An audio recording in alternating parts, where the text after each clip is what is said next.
How much records have you released?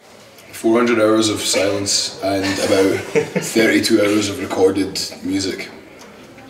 Music. Kind of lose track of it. Yeah. So what we got? We got two splits. We got the self-titled. We got Inner Sanctum. Exalted King. Exalted King. Orbit and Salvation. Orbit and Salvation. Live Action 1. Live Action 1. Psychonaut.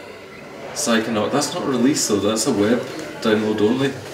So we released it into the internet. We've got lots of records. We've got lots of stuff. Why does it look so hard to remember? It's difficult for us to remember because it's not so much like, right, we're working on this album now, and it's like we spend 6 months working on that album, and then it kind of, you have little creative bursts, and so, like from there maybe a few records, and sometimes maybe one, but it just depends. You draw from the well of creativity, the archives, and the best stuff comes out.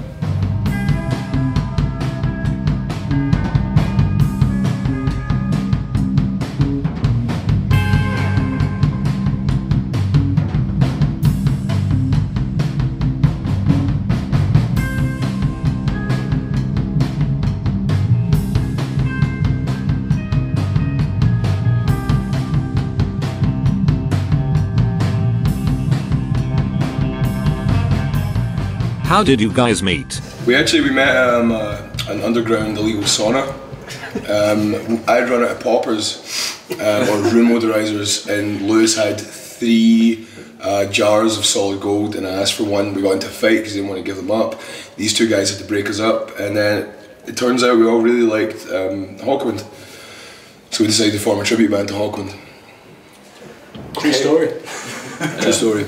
Glasgow's full of really great little illegal underground sweat houses for men like us. What's the difference between Edinburgh and Glasgow? Edinburgh, we call it the dark side. That's the cold side of Scotland, because where it might be nicer to look at, it just doesn't offer the same things in terms of creativity and exposure for artists. In Glasgow, I think there's just much more of a scene for creativity and ideas. You've got a great art school, the Glasgow School of Art, and also you've got just lots of venues, lots of people involved in music, lots of people involved in other art forms as well, so something you don't find as much in Edinburgh. What happens if the promoter is not paying you after a gig? Kill them.